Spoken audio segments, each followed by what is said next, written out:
Bonjour à tous.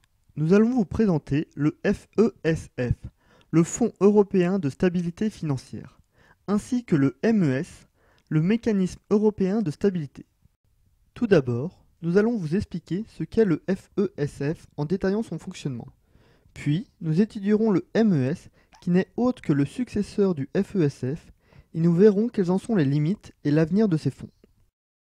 Le Fonds européen de stabilité financière est un fonds temporaire créé en 2010 pour aider les pays de la zone euro qui rencontrent des difficultés. Il est financé par des pays de la zone euro. Son budget initial est de 440 milliards d'euros. Son principal objectif est de rassurer les marchés. Comment cela fonctionne-t-il? Le fonds profite des garanties fournies par les États pour emprunter à des taux très bas, puis reprête cet argent à des États en difficulté qui ont normalement un taux d'emprunt très élevé. À sa création, il avait la note maximale de toutes les agences de notation, mais il a été déclassé en janvier 2012 par Standard & Poor's.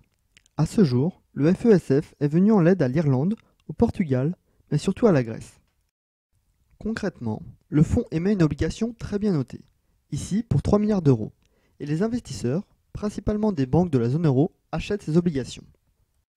Nous allons maintenant voir le point de vue de Mario Draghi, président de la Banque centrale européenne, lors d'une conférence de presse le 6 septembre 2012. At the same time, governments must stand ready to activate the EFSF ESM in the bond market when exceptional financial circumstances and risks to financial stability exist, with strict and effective conditionality in line with the established guidelines. The adherence of governments to their commitments and the fulfillment by the EFSF ESM of their role are necessary conditions for our outright transactions to be conducted and to be effective. Mario Draghi confirme la nécessité des fonds de stabilité dus à des circonstances exceptionnelles. Le FSF étant un fonds temporaire, il est maintenant remplacé par le MES qui est le mécanisme européen de stabilité. Il vise à renflouer les États de la zone euro en difficulté.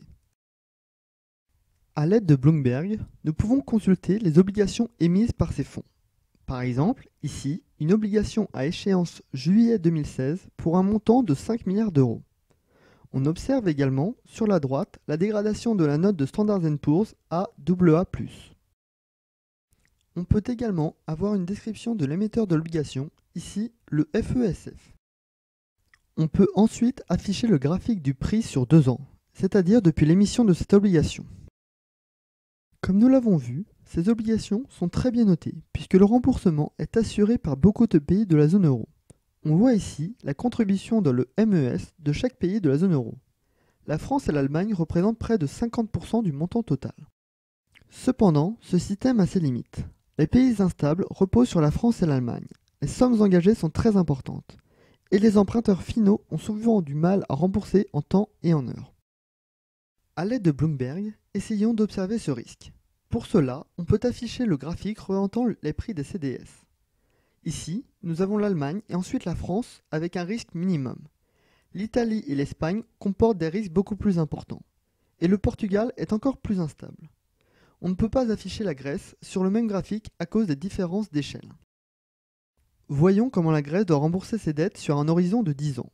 On sait déjà que la Grèce ne sera pas en mesure de payer les 30 milliards en 2013 et la dette sera repoussée. À noter la part des intérêts en vert qui sont très importantes. Les PIGS sont donc une menace pour la stabilité de toute la zone euro et la crise bancaire espagnole n'arrange pas les choses. Le MES est donc indispensable mais ne règle pas les problèmes de fond. Un grand merci à tous pour votre attention.